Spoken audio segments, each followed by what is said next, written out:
அரசு மருத்துவமனைகளில் டயாலிசிஸ் தொழில்நுட்பர்களை நிரப்ப கோரிய வழக்கில் உரிய முடிவெடுக்க வேண்டும் என்று தமிழ்நாடு அரசுக்கு சென்னை உயர்நீதிமன்ற மதுரை அமர்வு உத்தரவு பிறப்பித்திருக்கின்றது.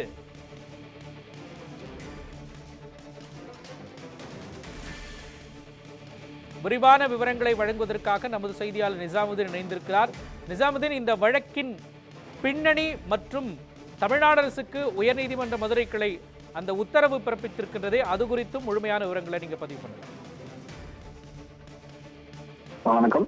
தமிழகத்தில் அனைத்து மாவட்ட அரசு மருத்துவமனைகளிலும் நிரந்தர தகுதியான டயாலிசிஸ் தொழில்நுட்பங்களை பணியமர்த்த உத்தரவிடக் கோரி மதுரையை சேர்ந்த ஆனந்தராஜ் என்பவர் உயர்நீதிமன்ற மதுரை அமர்வில் வழக்கு தொடர்ந்தார். இந்த வழக்கில் தமிழகத்தில் உள்ள அனைத்து அரசு மருத்துவக் கல்லூரி மருத்துவமனை மற்றும் தமிழக தலைமை மருத்துவமனைகளில் 7 டயாலிசிஸ் தொழில்நுட்பங்களை நிரந்தரமாக பணியமர்த்துவதாகவும் அதன் முக்கியத்துவம் கருதி நீதிமன்றத்தில் வழக்கு தொடர்ந்த போது நீதிமன்றம் தகுதியான டயாலிசிஸ் தொழில்நுட்பங்களை பணியமர்த்த உரிய நடவடிக்கை எடுக்க கடந்த அந்த வழக்கு உத்தரவிட்டது. அதன் பின்னர் 6 ஆண்டுகள் கழித்து மருத்துவ பணியாளர்கள் அந்த தேர்வாணையம் தரப்பில் டயாலிசிஸ் அந்த தொழில்நுட்பங்களை தேர்வு அறிவிப்பு வெளியானது. ஆனால் தற்காலிக அடிப்படையிலேயே மட்டுமே அவர்கள் தேர்வு செய்யப்பட்டு தமிழகத்தில் 2050 டயாலிசிஸ் கருவிகள் மற்றும் அரசு மருத்துவமனை மற்றும் மாவட்ட தலைமை மருத்துவமனை தற்காலிகமான அந்த பணியாளர்கள் அமர்த்துவதால் ஊதியம் அதிகமாக கிடைக்கும் வாய்ப்பு வந்தால் அவர்கள் வேறு இடங்களுக்கு சென்று விடுகிறார். மேலும் பயிற்சி மாணவர்களை பயன்படுத்துவதால் சில நேரங்களில் முறையான ஊசி செலுத்தப்படாமல் நோயாளிகளுக்கு பாதிப்பு ஏற்படுகிறது.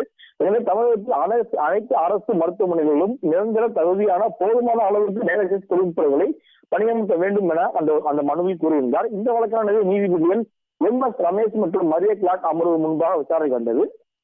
அப்போது அரசு தரப்பில் மருத்துவ ஆராய்ச்சி இயக்கத்தின் உள்ள மருத்துவமனைகளில் 768 இயந்திரங்கள் இருப்பதாகவும் அவற்றில் 690 இயந்திரங்கள் இயங்கும் நிலையில் இருப்பதாகவும் தெரிவிக்கப்பட்டுள்ளது. மேலும் ஒரு மாதத்துக்குள் அந்த சராசரியாக 5807 நோயாளிகளுக்கு டயாலிசிஸ் செய்யப்பட்டுள்ளதாகவும் தெரிவிக்கப்பட்டுள்ளது. மேலும் கூடுதலாக டயாலிசிஸ் இயந்திரங்கள் வாங்க திட்டமிடப்பட்டுள்ளதாகவும் மேலும் டயாலிசிஸ் இயந்திரங்களை அந்த 8 நபர்களை தற்காலிகமாக பணியமர்த்தப்பட்டுள்ளதாகவும் தமிழகத்தில் உள்ள 10 மருத்துவக் கல்லூரிகளில் அந்த கல்லூரி மருத்துவமனைகளில் 4 ஆண்டுகள் டயாலிசிஸ் படிப்புகள் வழங்கப்படுகிறது. இந்த கல்லூரி அந்த மாணவர்களை பயன்படுத்துவது. அப்போது நீதிபதிகள் அந்த வேலைவாய்ப்பு முக்கியமானது, மேலும் முக்கிய சிகிச்சை பங்கு பகுதிகளில் நிரந்தர பணியாளர்களை நியமிக்க வேண்டும் என குறிப்பிட்ட நீதிபதிகள் 680 டயாலிசிஸ் அந்த இயந்திரங்களுக்கு அந்த இருக்கும் நிலையில் தற்காலிக பணியாளர்களை மற்றும் பயிற்சி மாணவர்களை கொண்டு அவற்றை கையாளுவது துரதிருஷ்டமானது எனும் தெரிவித்த நீதிபதிகள் முக்கிய சிகிச்சை பகுதியான டயாலிசிஸ் பகுதிகளில் நிரந்தர பணியாளர்களை கொண்டு அந்த பொருட்கள் அடைப்பில் நிரப்புவது அவசியமானது என தெரிவித்து 5 மாத காலத்தில் அவசரத்தை வழங்க இயலவும் கால அவசரம் வழங்க இயலவும் அரசு உரிய முடிவெடுத்து தெரிவிக்க வேண்டும் எனவும் தமிழக அரசுக்கு உயர்நீதிமன்ற மதுரை அமர்வு உத்தரவிட்டுள்ளது. வழக்கு குறித்த விவரங்களை வழங்கியதற்கு நன்றி சையத் நிஜாமுதீன்.